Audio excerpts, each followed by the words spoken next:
now. Okay.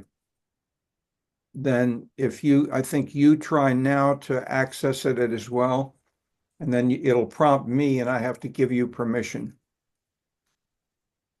Anzi, Sure. okay? No. Record. Yeah. Anzi Chen is requesting to record their computer. And I approve that right now. That seemed to be working, or maybe, I don't know if you can tell. Okay, great. All right.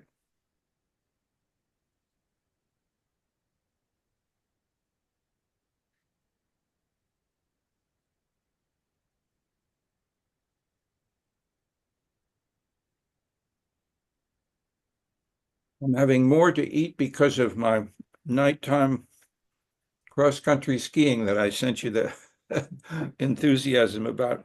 We get so little snow here that you have to celebrate and enjoy it.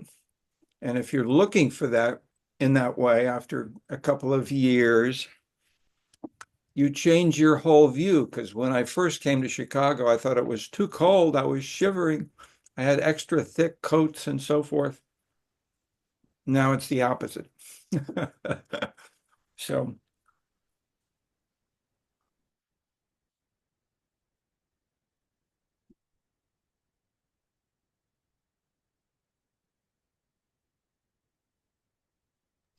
What did you make to eat? what I learned from doing decades of triathlons after that and bike races is that the serious professional athletes, they eat the same stuff as people who want to have a good diet, whether they're not athletes at all. And so I've got fresh kale and fresh string beans. This is the best fresh kale I ever had in my life. I don't know what it is or why it's kale. It comes from a place called Cermak Market, which has about five grocery stores in Chicago. And usually it's cooked with lots of fancy sauces and cooked a lot and so forth. This is right fresh, right out of the uncooked. And it's terrific. Tastes great. Okay. Anybody have any other questions about the weather or readings?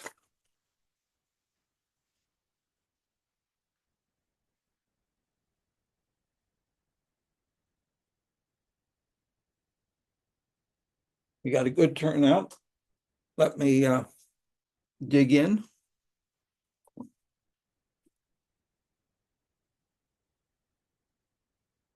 The background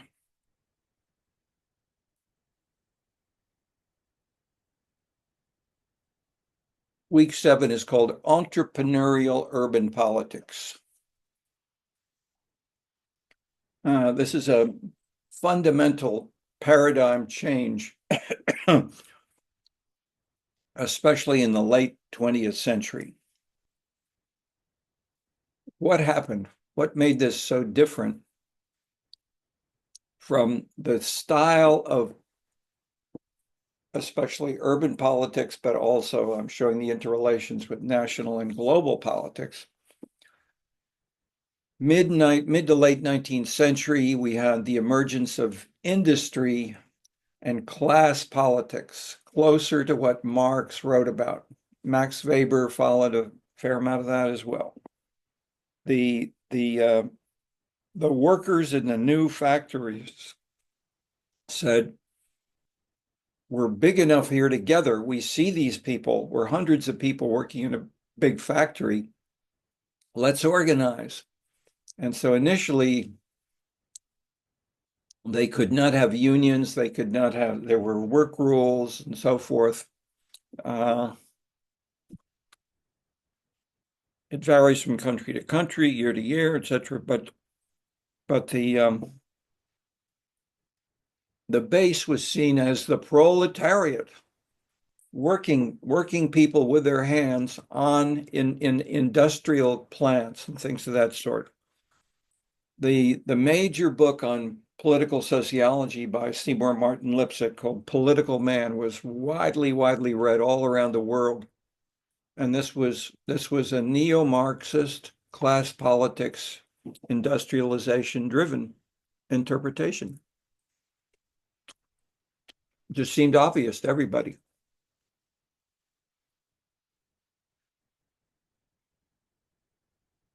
Something then happened at the end of the 20th century. And if we stick close to the sort of neo-Marxist interpretation,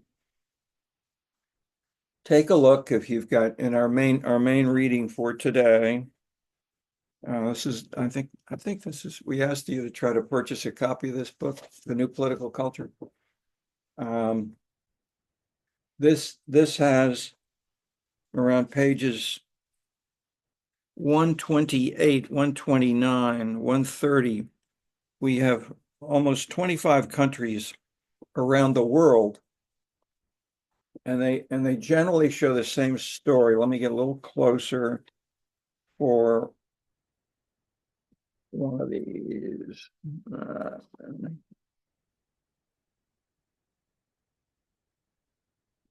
Yeah, I can see this is not. It's coming in and out. I don't know why. Is that? There we go. It's a little lower. Okay. Now I'm trying to get a little close. Whoops. Maybe it doesn't want to work if it's too close. I don't know. Okay, I'll stay not any closer than this, but I'll tell you the two lines, and then I'll just that's coming out okay. There are only two lines here.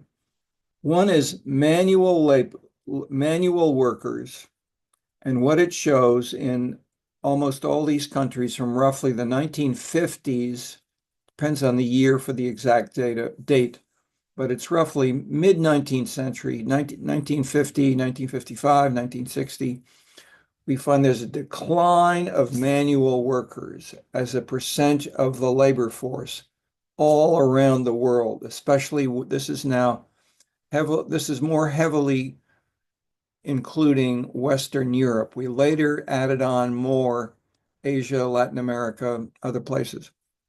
But clearly in the US, Canada, Australia, Japan, sorry, let me quickly qualify. The major exception is Japan, that the percentage of manual workers did not see this shift. So this generally is a decline everywhere of manual workers, just as the workforce. And there's a rise of professionals, to take the two extreme census category.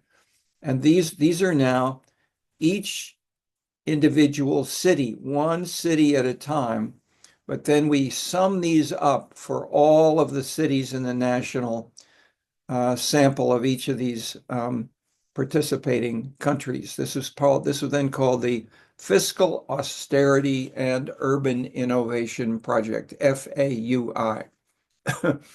And the appendix to this chapter, I think it's chapter 4, the technical appendix has a fair amount of which countries, why, and so forth. But this was the most extensive study of local government in the world, including much of the world. And this was for some data, this is over 10,000 cities in 35 countries. So this was huge. We had leaders of research and policy making in individual countries, and they then usually joined us.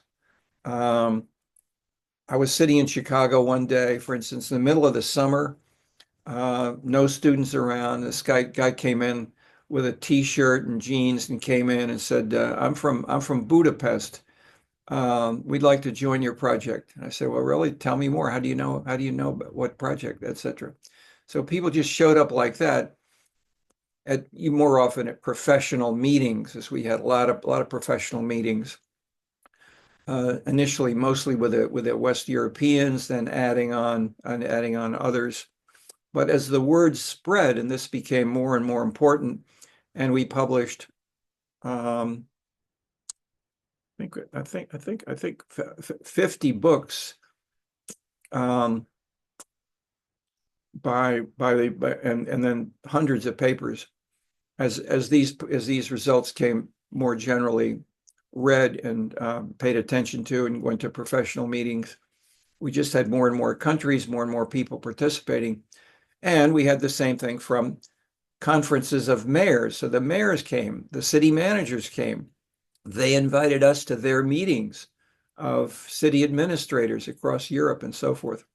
And then we branched out and we had a whole new set of books that was on urban administrators, especially for the Europeans, etc. Paul Eric Moritzen was a leader of that. Vincent Hoffman Martino, who was a co-editor with me of the book, The New Political Culture. He was very active with the French Mayors Association, and then with the European Union and the mayors in groups. And so we had more data, more people, more money, millions of dollars. Didn't come to me. It was for collecting the data and with the teams and sponsoring the teams. But then we were very open and even theoretically openly permitting and encouraging competition in terms of interpretations. And so we had people who were strict Stalinist Marxists. We had people who were laissez-faire market people. We had people who were mixtures of state socialism, the sort of the Scandinavian welfare state type people, Democrats, Republicans, independents, etc., all these around the world. In terms of the data, however, we were strict. If you want to participate actively, you've got to use the same basic questions, the same basic methodology, and collect the same data so that we could compare directly for Milan with Paris, with Chicago, with Tokyo, because we had asked the same questions of the mayors, the city council members, and we have things such as I showed you in this picture that show the rise of professionals. And so this is the in a sense you could say close to Marx, but also close to many other interpretations that the political cleavages should match the economic base, and the economic base was proletariat, manual workers through unions and others, versus then what did we have at the end of the 20th century? This went down. That is, the proportion of the manual laborers went down and down and down. Instead, we had more and more people who were professionals, and these are the two extremes politically. In between, we've got service workers, which grew bigger and bigger and bigger. Farmers got smaller, which happened much earlier in Western Europe or the U.S. But in many countries of the world, we still have a lot of agriculture. And but the reason for studying these things, not only internationally, where we've got French national data, U.S. data, we've also got, I think we had, well, it depends over the years. But we had increasing. We had thousands of cities over, as I say, over 10,000 cities in these 35 countries. Okay, so with all these variations, we could find some places that are still, 99% are still farmers in the U.S. Go downstate Illinois, you got 100% farmers. And so even to give you a colorful example, when the price of soybeans went down, and which place in the world, at least in the US, it grows more soybeans than any other state in the US? Illinois. Who eats the soybeans? The Asians, the Japanese, the Chinese, the Koreans, they love soybeans in all kinds of combinations in their foods. They squeeze them, they press them, they make soup, they do all kinds of things that make this come together with candy, with etc. When the price of soybeans went down, the governor of Illinois got in a World War II fighter jet, an airplane, an old World War II propeller airplane, and he flew up to Alaska. He went over Russia. He went down to Tokyo, and waved his hands and said, "Stop cutting the price of soybeans. We're destroying our farmers in Illinois." And this must have been the 1970s, 1980s, something like that. Okay, global national politics through the governor, representing especially those little towns in downstate Illinois, not Chicago. Nobody in Chicago knows about this until I tell you the story. But soybeans is big stuff, enough so that the governor would get into a World War II style plane, and that made good stuff in the Chicago, and let's say in the Illinois newspaper. It wasn't necessarily the best symbol for flying to Tokyo, okay, but at least it's said to the farmers of Illinois, we won that war, and they ought to give, they should stop cutting the price of soybeans. Okay, so the symbolic politics, the visual choice of a World War II airplane used by the governor, we don't see that right now, but we're finding analogous efforts to visualize and to convert something in this abstract, it looks like abstract, price of soybeans, market decisions, or I won't say decisions, many decisions, but including market decisions, which hit the farmers. They don't know where it comes from. And so they're using, should we say, a Trump-like interpretation, blaming one particular source for, as when Trump first ran, Trump made his name nationally. He said, "Those Mexicans are rapists." I mean, totally politically incorrect. Nobody should ever say that sort of thing. And he did. But he blamed one source. And then he went on, and later he would blame the Chinese. So the Chinese and the Mexicans were two labor groups, and their workers were taking away American workers. That's very much analogous to what happened 30, 40 years before, when the governor of Illinois got in a little airplane and flew around. And we're seeing things happening right now with the US national government meeting in Saudi Arabia, talking about the Ukraine war, etc. All right, so this is one cause of the big changes. If you look at in general, I'm suggesting read the syllabus, but just reading into this section of the course on entrepreneurial urban politics. Global media like CNN, BBC, or The Economist focus criticism on local practices as corrupt, quote unquote, undemocratic. Why do leaders adopt or change distinct policies? And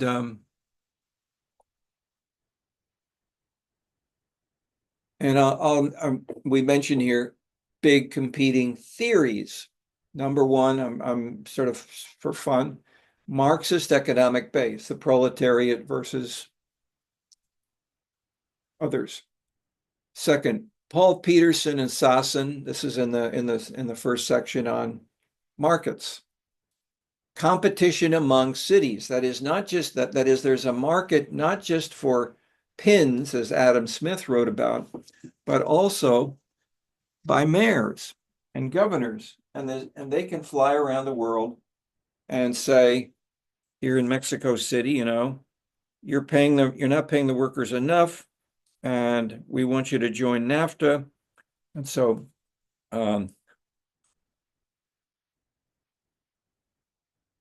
NAFTA was part of the Canada, US, and Mexico.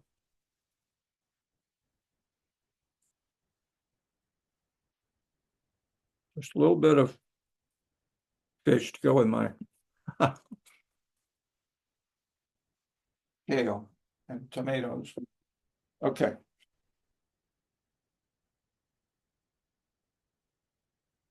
Marx, markets, Dahl and Bentley. So if we have this is political science, Robert Dahl. Bentley was in Chicago. He's really started this in the 1920s. And that's just for the Chicago flag, I'll mention here. In contrast to the Europeans, where there was a widely used Marxist interpretation, do we see? I'm looking for the little button which says record. Oh yeah, okay, there it is at the top, recording.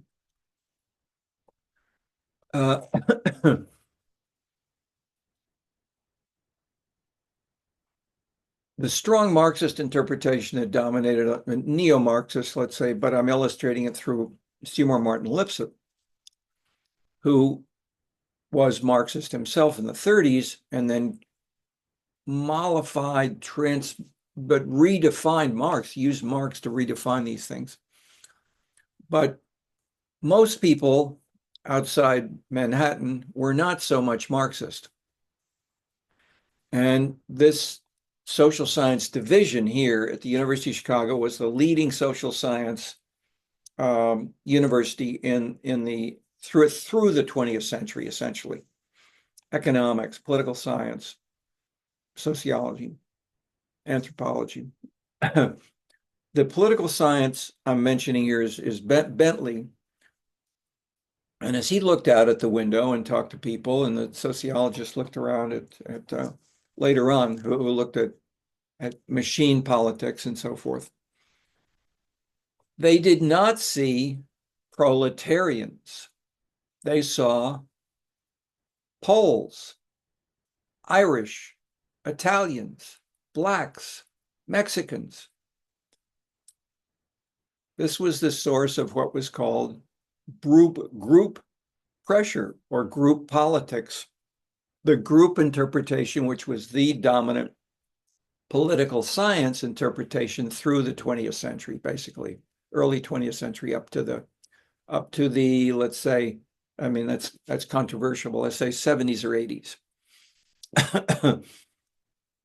Robert Dahl's Who Governs, which is our best version of this. The next version I'll mention is Downs, Anthony Downs, assistant professor here in economics. And we talked a little bit about his book called A Preface to it's called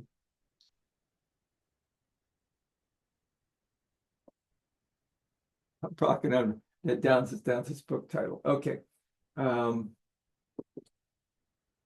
But he was attacked by, in a lecture, Robert Dahl himself was invited to Chicago, University of Chicago. And he said, what is democratic theory? And so recently Downs had come out on his book and said, in economic politics, we can analyze as economists. And we will use the concept of competition. And so this then said the dynamics are the competing political candidates, for instance, Trump and Harris. And there is a search for more voters, and the Downsian kind of an analysis, I'm drawing you the normal curve, the normal distribution of a distribution of, let's say, left and right, if we use those terms that were widely used in Europe and the US, through the late 19th and it was earlier in the Europe. This is in the US, this is really clear only so much so after Roosevelt as part of the New Deal. It's called the New Deal. The New Deal coalition would be the leftists, the unions, the Democratic Party, the Roman Catholic Church, and ethnic groups that supported these led in particular for city politics by the Irish Catholics. Okay. The Irish were so successful in part because they built coalitions using unions, using the Democratic Party, using these other institutions, and they used the English language, which the newer immigrants didn't. And they knew not only the language, but they knew how to manipulate, work around, fight with the English. And so the Irish versus the English were major sorts of battles. In World War I, the English military campaign officer came to Boston and talked to the Irish mayor and said, "Can we please come to Boston?" This is now 1914, 1915. "Can we come to Boston and recruit for volunteers to come participate in the beginnings here of, it wasn't the beginning, this is serious. This is a serious war, 1914, 1915. And what did the Irish mayor of Boston say? "Take every one of them you can get." Why did he say that? Who wants to answer that? Here's a name, Kavanaugh. That's a name which in Boston at least would say, "Did you have a great grandfather who voted for the mayor?" Yeah, my ancestors are Irish immigrants. Say that a little louder. My ancestors were Irish immigrants. Where they live, just for fun? In the US, in Boston, for instance, New York, Chicago. Yeah, I'm from Boston. Okay, I didn't know that. Fair enough. Okay, so do you have any sense from your own family telling or hearing anything about that one sentence? Take every one of them you can get? I'd say, I mean, I know that like immigrants are definitely they like filled the workforce for a long time. And like personally, the town that I come from, what was pretty interesting is the immigrants were Irish moss farmers. But I know that like they contributed to the labor force in a lot of other unique ways.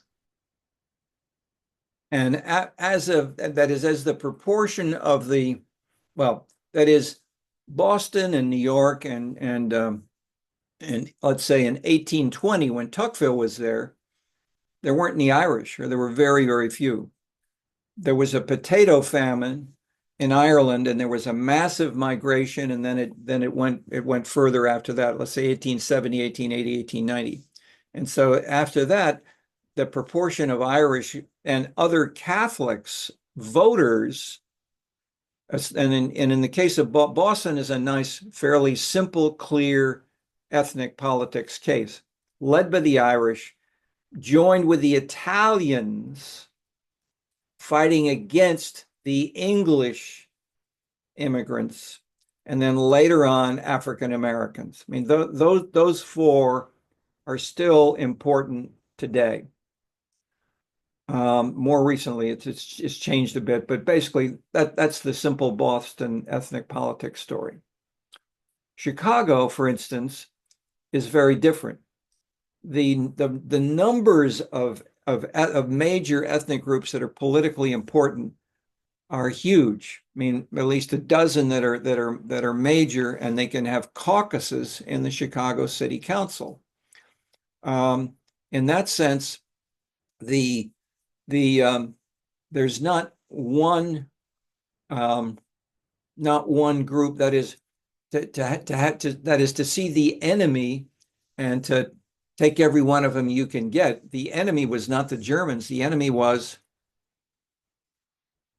the English immigrants to Boston, who also have been called white Anglo-Saxon Protestants.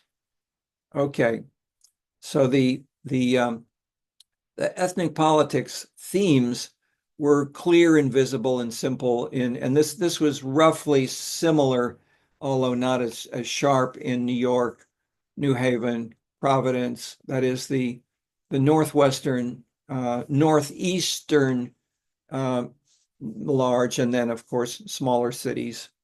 And I worked with the Boston Globe after we brought out one of our papers, and they got the Boston Globe reporters to collect data from all of the towns of Massachusetts, and then published all of this with little case studies. And in most cases, it was just the kind of thing that I'm talking to you about right now.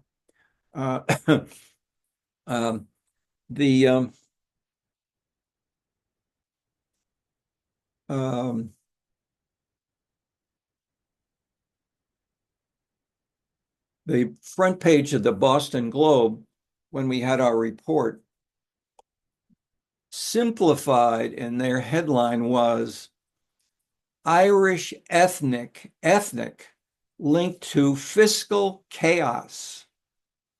And I then, in a week or so later, there were Irish organizations that wrote to the president of the University of Chicago, which say, fire this turkey at this assistant professor, Terry Clark, fire him. He's attacking the Irish. Okay, the Boston Globe made it sound as if it's the kind of battle which was a response to, that is, the Globe was owned by a more Protestant, waspy kind of, and the chief writer of city politics and Massachusetts politics wrote about this story, which had that title. Okay, did our story see that? Not at all. It was called The Irish Ethic, not ethnic, ethic, and the Spirit of Patronage. Okay, so that still remains controversial, but what it shows you is a past dynamic. And one thing we've shown you through the course is, if we look at the past dynamics of the different cleavages, we still may have some of them today, but they've been joined by many others. And so what we do from the new political culture is we get some of this earlier background, as I'm showing you with these charts, but then we include in this book many other examples of multi-causality. And the simplest to give you, and I'm trying to show you in general in most books that I do, and I try to give you a summary when I can in the course, not just by me but by others. So try to give you a one-page summary of the whole book. Okay, so here's a one-page summary of the whole book here, with the title of the book is called The New Political Culture. Okay, here's the one page. Let me line this up just. Yeah, this is, if you got a copy handy, this is on page 30, I think that's 37. Okay, page 37. Come on now, this is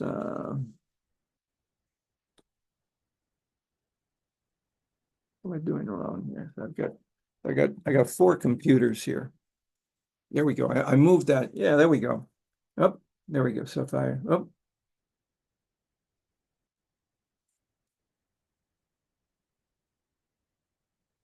There's a camera there. If that camera must be behind the other monitor. Okay. All right. What you see here are four boxes. And you've seen this a little bit before in terms of last week or so. We talked about scenes and scenescapes. It's the same basic picture, but we've added in scenescapes, the dependent variable is called scenes rather than calling the new political culture. This was maybe 15, whatever it was, 15, 20 years earlier, we developed this, but it got, okay, but let me briefly explain the same boxes, although you heard it last time. Government, economy, social, family life, and then the new political culture is the dependent variable.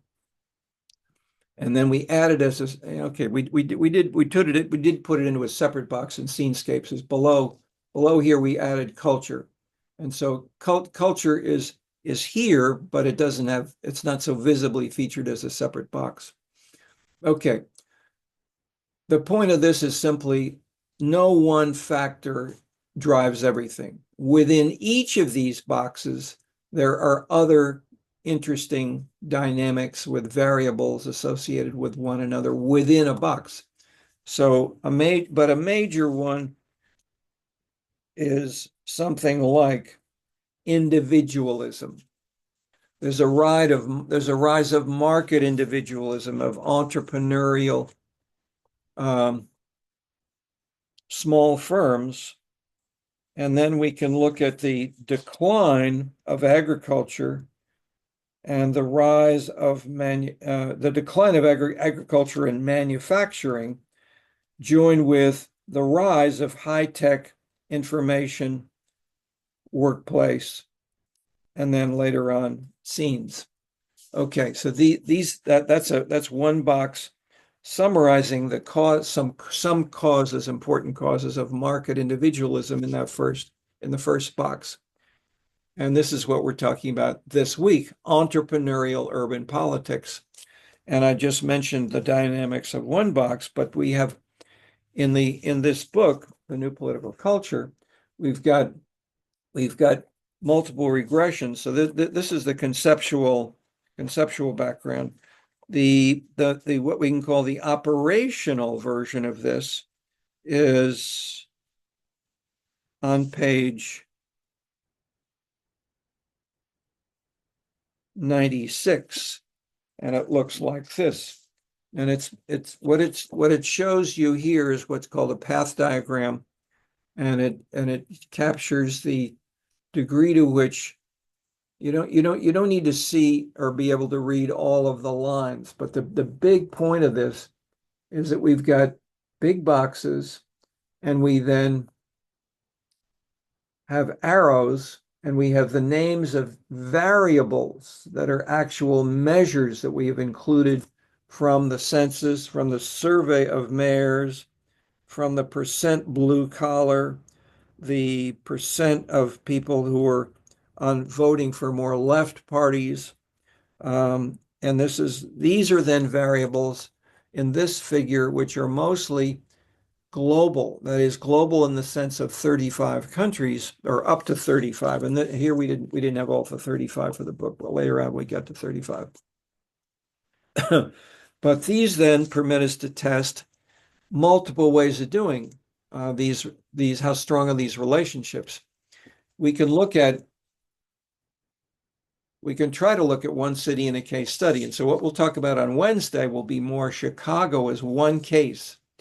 But but here in the book here, we go back and forth between cross-national, getting to all the U.S. cities, and then we can go down to and combine all the U.S. cities, all the French cities, all the Czech cities, all the Polish cities, all the Israeli cities that we have survey data on by mayor. or by city, including interviews of mayors or mayor's assistant, who's told us when we ask, where would you, the mayor, be in favor of more, less, or the same amount of spending? That was a major conceptual left-right dimension. Do you want bigger government and more spending, or less government? And so this is visibly. There was a presentation, I think, last night or 2 days ago by Musk and Trump. And Musk, to introduce the point, said, what you now are getting is what was campaigned on, and we are implementing what you, the voters of America, wanted. What we're trying to do is implementation of democratic policies. And then Trump took over. Okay, the symbolic labeling in that way is the kind of thing which we can measure based on what the mayors, the presidents, if we had all the data, but and we've got governors, not original survey data from us, but in some instances we have. Okay, so I won't try to get into empirical details, but the 50 books are out there. But I'm giving you the big overview now because we want to say what changed, what led to this new political culture, and why is it new, and what's different, and why is it a culture rather than a class? And so we spent 10 years with Marty Lipset after we did a first paper, and then we had 10 years of conferences. And this book was called The Breakdown of Class Politics. Okay, I mean, that was a critical part of the background. And this was the transformation of Marty away from his strong class politics, which he'd followed through life, to move toward a cultural interpretation, which includes especially what was in his book that we looked at called American Exceptionalism, with those values such as individualism and equality and so forth. Okay, so what we can do is measure each of those, measure how important is individualism, how important is, so for instance, here's an individual, we can call it a certain kind of individualism. We asked in the survey question, I still love this question. We talk about populist politics with Trump. This wasn't invented by Trump. We were asking questions like this in the 70s. And one was, how often do you vote against the majority of your constituents? And we asked this of mayors in cities all around the world. And the place that was the least often to vote against their voters, guess which country that was? Anybody? I'd mentioned it as some of the countries we have. You ask the mayors, how often do you vote against your citizens? The country where the mayors said we almost never said that was in Israel. In contrast, if we go to Poland, before the Berlin Wall went down, that is when it was still under strong communist leadership with the Russians at the top, and you ask the mayors, how often do you vote against the majority of your constituents? Large, great majority say, sure, I vote against the citizens all the time. Same thing in Italy. Looking at the Italian mayors in general often voted against their mayors, but especially when they were left mayors. Okay, so we've got big variations on these in the sense that these were clearly this is symbolic. This is ideology articulated by these mayors, but that's the point. We're not asking what's true in your heart of hearts. Nobody knows, maybe, but at least we know what the mayor is saying and what there may be, and then we could try to measure whether they implement policies that are consistent with these or not, etc. Okay. So I gave you a second picture, which is basically it's basically the same kinds of variables, but it shows the paths which we can now measure when we have many millions of dollars and lots of people working together. But let me just show you one dramatic find, or not, let me lead in with one more. Here's what on page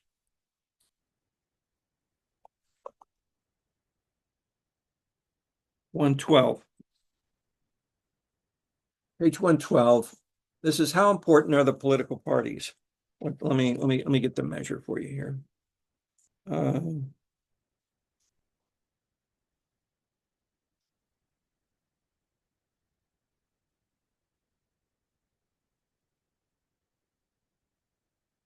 But basically, this is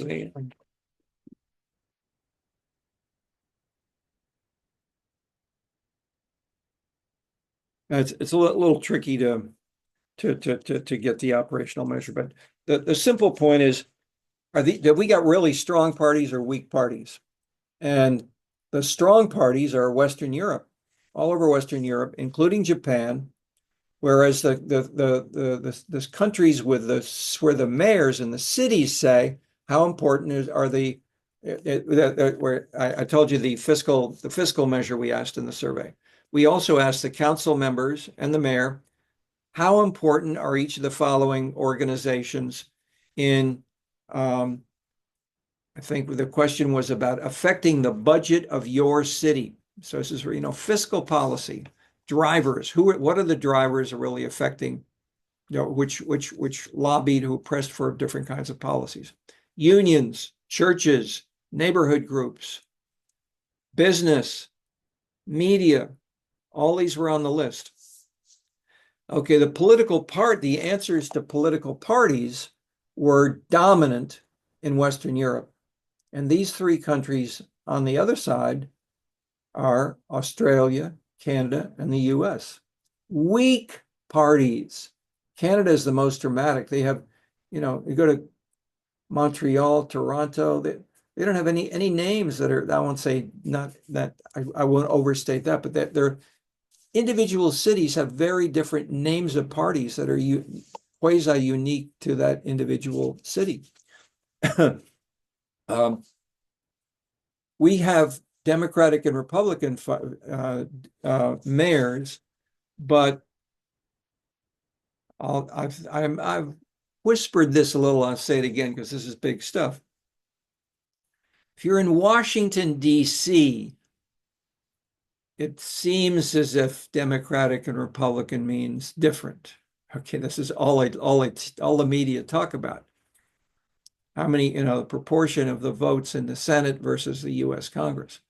When you go to the mayor's level, and we ask a question, are you in favor of more spending, less spending, or not? And you correlate and you look at the differences between the Republicans and the Democrats, what do you find? Let me ask Jake or Bella Wexler. You're sophisticated observers of this stuff. Any comment on that? I mean, it should be the simple stupid answer. Maybe I shouldn't ask anybody to give that. The simple stupid answer is it's the same in Washington. The sophisticated answer, which is in the book, is what? Zero. Either zero or statistically insignificant. If you look at the Democrat and Republican mayors across the U.S., and are the Democrats more likely to vote for more spending than the Republicans? The answer was no. Jake, you want to comment, ask about that? No.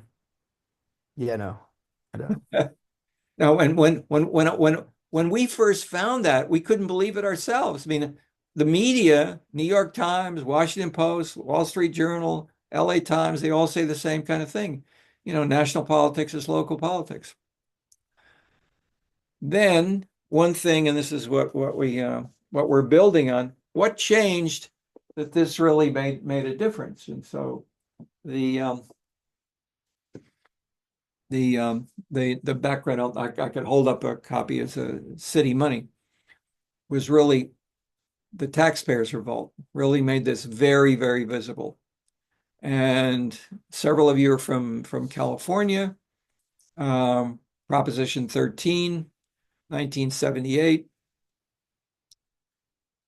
And then followed by Michigan and Massachusetts. They all had statewide referenda, and they all found what? Did the citizens of California in Prop 13 and the majority of the citizens in Massachusetts and in Michigan showed 2/3 of the citizens said cut property taxes, and 66% of the cut property taxes by half. And this answer was supported in the referendum by 66% of the citizens of California. And that's the dramatic that was the ringing bell of what's called the taxpayers revolt. And it's still going on in Trump today. So what you could see, right on the news last night, 3 days ago, what Musk and Trump are doing right after that 1978 with the Prop 13, we had a series of things like books called Cutback Management. That's what Musk is doing right now. It's the same stuff. And we had deep divisions within individual city councils by individual voter in ways that you could see some of this going on. But they often were not clearly related to the political parties. Okay, what's my one? I had one finding on that quickly was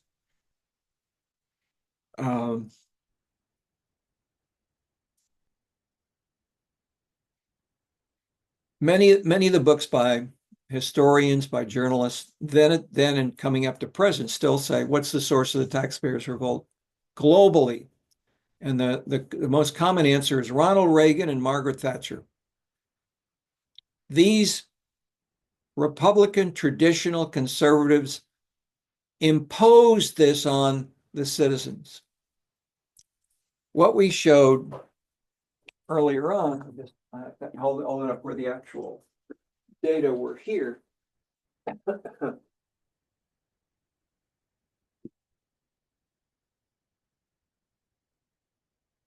City money showed the taxpayers revolt began. Wow, there we go. That's a dog is voting in there. The taxpayers revolt was in 1978. What year was Ronald Reagan elected? 1980. What we showed in here is the data. If we look at the local level, what years was there a taxpayers revolt measured by the percentage of local revenues per capita went up and up and up from World War II, 1945, until 1974. After 1974, it went down like this. And it wasn't noticed nationally because if you include the grants from Washington and the state amount of money which get transferred down, it kept on going up. But if you looked at the local amounts raised in local taxes and revenues and fees and charges, there was the taxpayers revolt. But the majority of those mayors and those citizens were members of which party? Democrats. The Democrats were the leaders of the taxpayers revolt? The answer is yes, because their citizens said, this is California, we want to cut. And so as I was working through many of these years with the U.S. Conference of Mayors, I put on lots of conferences with mayors and with others around the country. We had people, one quote from an exit poll as a state of California worker. How'd you vote for, sir? I voted for Proposition 13. Who do you work for? State of California. You mean you're voting against your employer having the revenues that could pay you more? My home is more important than my job, quote unquote. Okay, that still makes it sound as if this is a simple economic kind of calculus. So when we get the dynamics of who supports Trump, clearly in between, and we look especially, say, at the presidency of Biden, Biden shows the effort to bring in many more of the dynamics of the new political culture, but in this book we call them social media. But to take one of the dependent variables or intervening variables was the proportion of women in the city council and the proportion of, and whether or not there was a mayor who was a woman. So we looked at these dynamics, and this is interesting, especially globally, because if we analyze the proportion of women council members around the world, and we got thousands of these, what might you think would be a major factor driving more women council members? Questions? Anybody?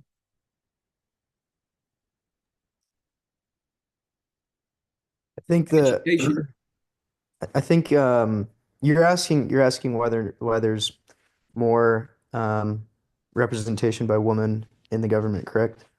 They get elected. Why are women council members more often elected in a city council around the world and in the US? Maybe just like the desire by the general public to have representation by both genders. I mean, yes. I mean, that's the Anthony Downs citizen preference. But if we then try to say what might be simply measured from the census or from we have multiple regressions. I mean, we got 15, 20 variables which we look at. And education is one of the most important. In the US, American citizens, when they have more educated, and when you're in a city with more highly educated citizens, they more often have women council members and mayors.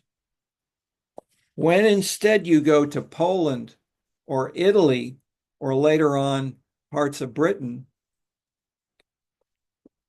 what do you find?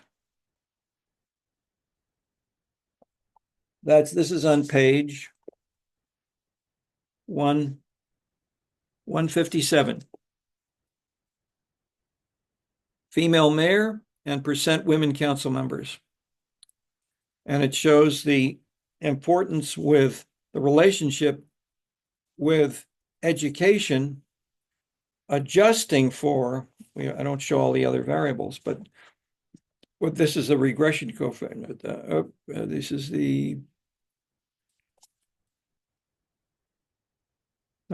these are correlations, and then we have regression coefficients as well.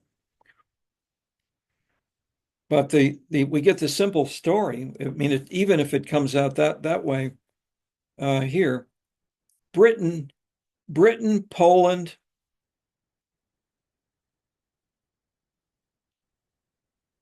zero, insignificant. That is, why doesn't education make a difference in Poland or Britain or other places? The political parties slate the candidates. And if you have, as I showed you that bar chart, strong parties, they choose the candidates. And they chose, when the Labor Party, when Tony Blair became prime minister, he slated more women MPs, more women to become MPs. And then they in turn later on slated women to be mayors and council members across local authorities, they're called, all of the UK. But the point is, the party was so important that the effect of the educational level of the citizenry was insignificant. So this shows basically big differences in how the political dynamics are working. So I don't want to show. I just want to give you enough of the subtleties which can emerge if you look at global, local. So global, local, national differences and where these each may be playing a role. But I'm also explicitly going back and forth from Trump and Musk talking about these things which are not new. We've had a taxpayers revolt. Most visibly, when there was the first major global dynamic was after 1974, beginning with and then implemented. That is, 1974 was implemented by the budgets, actual changes through budgets adopted through the city councils. It was 4 years later that Prop 13 passed. So there was a lot. So this suggests bottom up. The citizens were the drivers of this much more than Ronald Reagan and Margaret Thatcher and their strong political parties.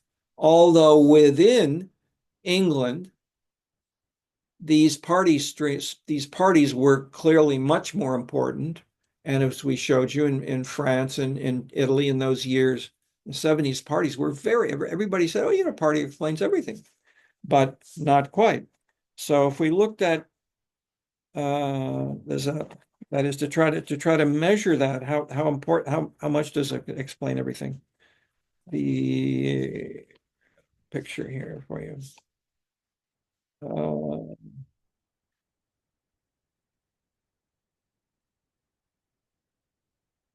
What we do is to show you a little bit of the multi-causality. I've shown you the individual variables like party strength and the decline of the manual workers.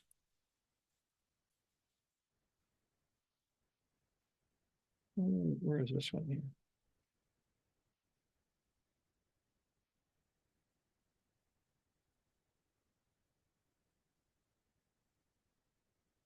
I'm not coming up with this, but basically what it shows is how much do we have mayors support redistributive policies measured by, would you like to vote more, same, or the less for public housing, public welfare, public hospitals? These are classic leftist help the poor. Public welfare payments, welfare benefits, which were abolished much of them over Bill Clinton when he was national president. Public welfare, public hospitals, public housing. Okay. These are favored by mayors in the US more strongly, where there are more poor citizens. Sounds stupid and simple, but just as you would think that more voters who are more highly educated would more often vote for council members, or at least yes, and basically that's the U.S. finding, not around the rest of the world. When we look at the same thing for redistributive spending, help the disadvantaged, the poor, mayors more often respond to citizens and they favor more and they do more, they try to do more. And right now, Chicago has, Chicago we'll talk about on Wednesday, a little more complicated, but the example of Mayor Adams being one of the most redistributive cities, the New York fiscal crisis was a catalyst which made this go further, along with the Proposition 13 dynamic. That redistributive orientation is still a strong ideology in the New York Times and the unions and so forth in New York is very different from the rest of the US. And in that sense, the proportion of blue collar workers in the past was a major driver. If we look at France, Germany, Italy, UK, Spain, if you're in a city where you have more poor people, do you have mayors who say we want to help the poor more with more redistributive policies? Zero. Not true. Why? Same answer as the women council members and mayors. They get slated. You get slated to be a council member or a mayor only if you follow the national policy. The national party won't let you run unless you follow the national program. This illustrates the degree to which the American party system is decentralized and dramatically different from how it works in most of the rest of the world. They don't have primary elections. I mean, the huge issue in the national primary between, within the Democratic and Republican parties, and then between the general election. But the primary elections are big stuff in the U.S. At least something they exist, where they don't have primary elections in most of the world.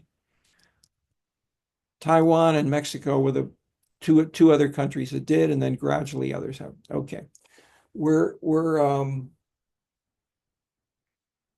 I can go on. We got a fair number of you here today. Questions, comments, challenges, any sorts. I had a question about the final paper, but it's not content specific. It's more about like the course That's fine. expectations. So is it okay to turn on your camera? Yeah. Yeah, it might be a little dark in here because the sun is setting, but That's fine. Okay. There so we go. awesome. So my question was, I was looking over the syllabus and it says that the final paper is due Wednesday of 9th week. I wanted to confirm if that's correct, and then also if you have any advice for how we approach it. I've read through the suggestions for where to look for data and things. Is this going to be like a paper where we are analyzing data ourselves and then and writing a paper about it, or are we like taking data that's already been analyzed and connecting it to the authors we've read? Read it more slowly. The main point of the syllabus is you can write a paper of any or all of those. And if you're doing something like a BA thesis, or you're working on a course paper next quarter, and you're working on it, say for, as if you've got a different deadline, turn in to us on the 9th week a draft of what you've got. And then say, this is chapter 1 and 2 of my BA, but I won't have the 4 chapters done, and so I can only give you as much as I have. And so if you've got draft of the whole thing, show us the whole thing, and then say, so give us a draft by that deadline, and then often it depends. That is, if you're working on such as a BA or an MA. It's fine to work with and then some people will continue, say in a future quarter, as many of the topics will fit with that.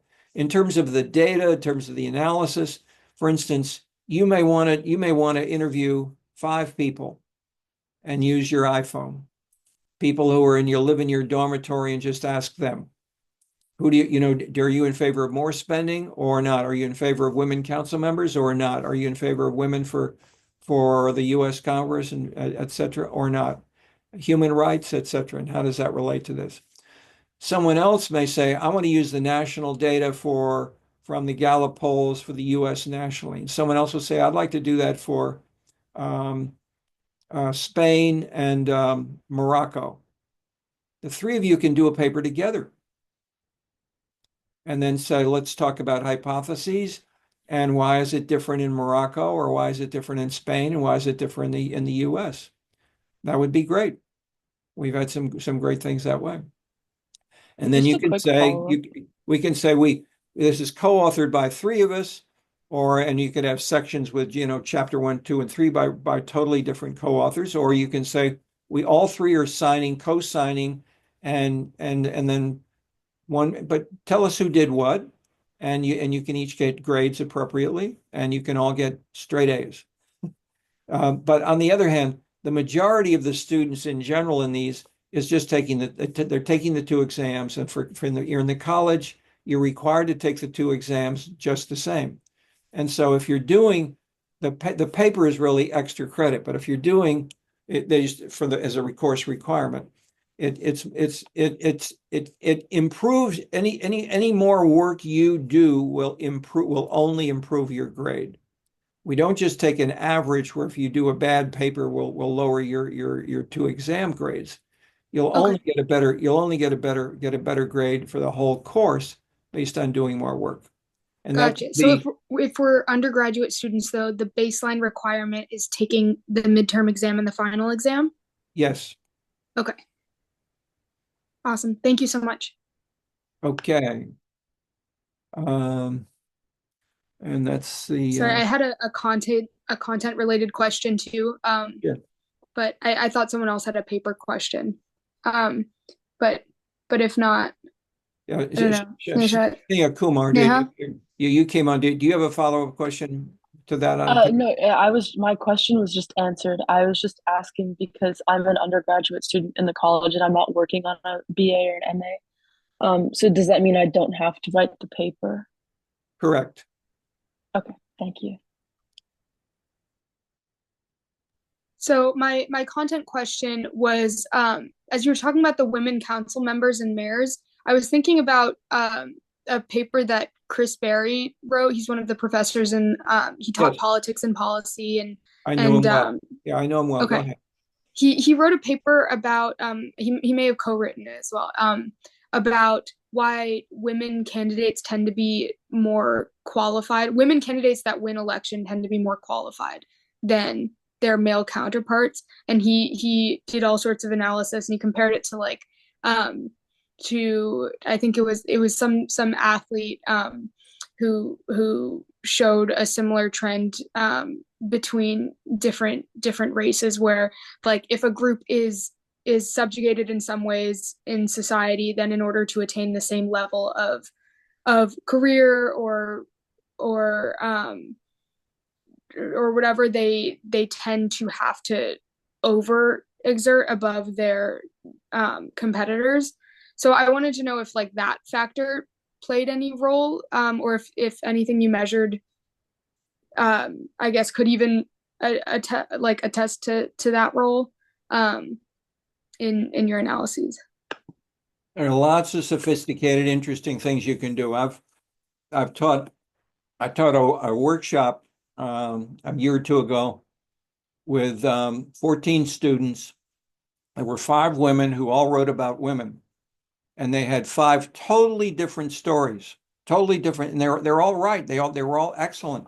They're different, so you can look at the role of traditional women following a patriarchal lifestyle in the family, in contrast to a strong feminist,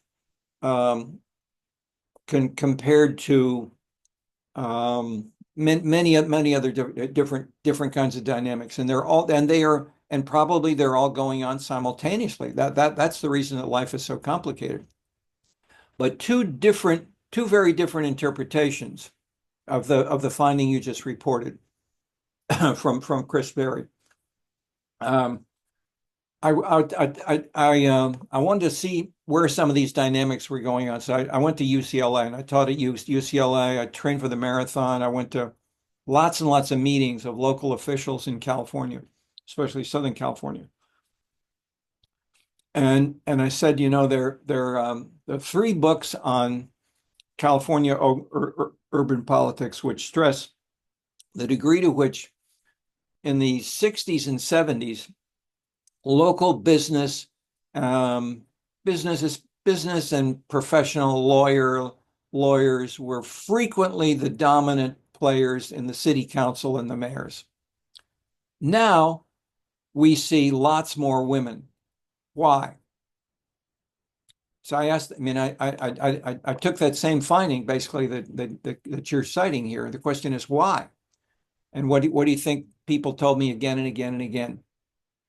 And we had the answers came from council members and closely collaborating advisors. And I say, why did those businessmen and lawyers get voted out? In many of the Bay Area cities, which had been detailed I mean, everyone said, oh, this is it's the business leadership, etc. And the answer most frequently we heard was the women work harder. They learn about the issues. They don't have jobs as a real estate broker or an attorney, which they're really doing most of their job and most of their revenue and most of their interest. And they may quit as council member. They may not become a mayor afterward. Whereas the women, who more frequently, at least in those earlier years, either did not have full-time as active jobs as did the men, but they were more conscientious about the job as a city council member. They learned more about the issues and they beat the men because they were more competent. And so your example about citing the better basketball players can be better basketball players, whether they're men or women, whether they're black or white, and so forth. So I'm not saying anyone. I'm saying I gave you my first quick answer. There can be 5 right answers, and they all can be complicated and interesting. But I would say that one of the most simplest ones, which I heard, wasn't my interpretation. I'm telling you what ethnographic fieldwork told me when I saw this, and I had no idea that this would be the answer at all. Okay. And in the book which I just showed you, the simple contrast is with the parties. And so if you're dealing, and within the US, I would say one answer analogous to the European context is when we get to the US Congress, parties matter a whole lot. When we get down to the local level, small cities, not at all. When we're an intermediate level, like state politics, then the parties are pretty darn important in many states, but it depends. So each of these are, and they illustrate the whole point of this course, that we need to look at these multiple levels of where and why the context transforms the meaning and why the women beat those business leader men over decades in California. Gotcha. Thank you. Whereas the women in England, I mean, I would talk with many. I mean, I had lots of dinners, discussion with city council members. I say, how come you're running? You're now a council member. How'd you get elected?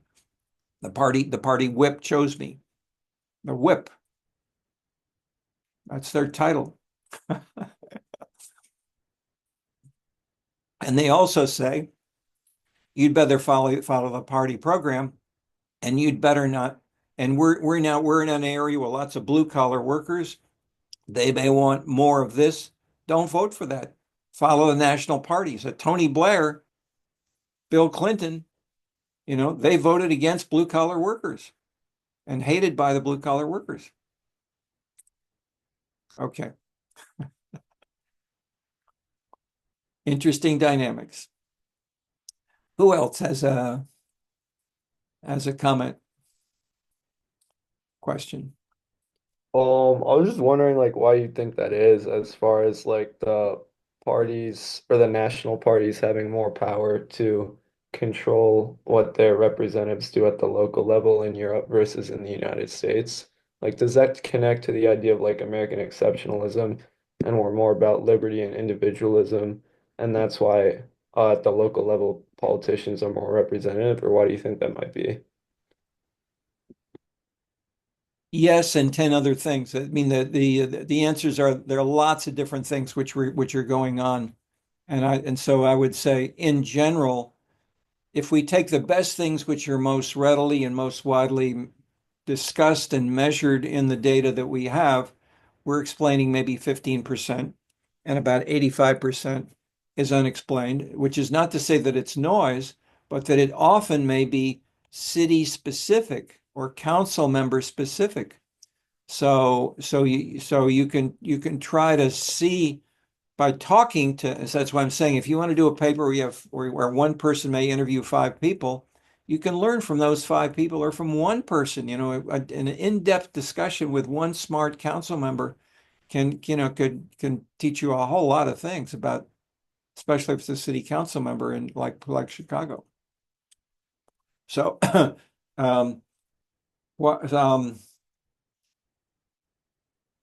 each of the, a more general intermediary answer to your question is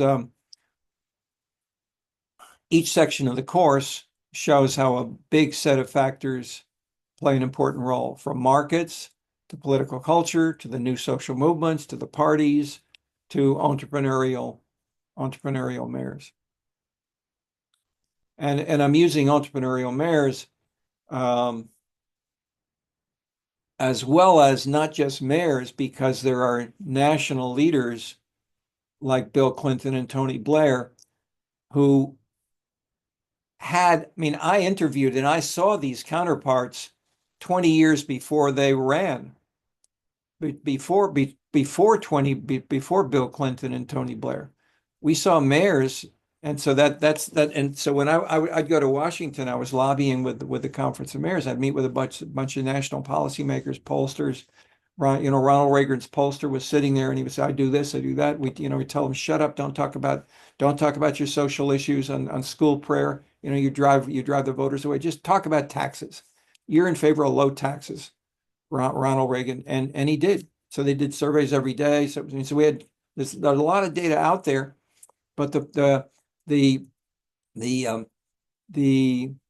point is, you're seeing in the course and the readings and the sections, you can have analytical lenses and you can put them together one by one, and they can each help you interpret both national and regional and local and cross national differences. But so some of them are journalistic and historical factors which are quasi unique, but other things are widely shared, such as education, higher or lower, women council members or not, or percentage council members, and woman mayor or not, etc.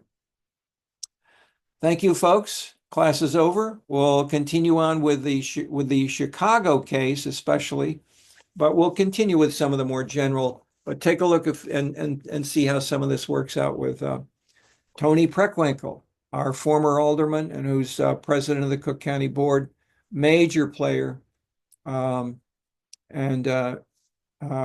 she's been head of the Democratic Party in Chicago, and she is the person who helped Obama run for office, starting at the state level and going on up to presidency, etc. She was a student of mine as well earlier, and took a course like this, and she in turn has kept me involved and sent students, or that is, we've sent students who've worked as interns with her. They've done BAs, they've done MAs, they've done PhDs, and it's fascinating stuff. Okay, we'll see you Wednesday. Thank you. Bye-bye. Okay, I'm going to stop the recording.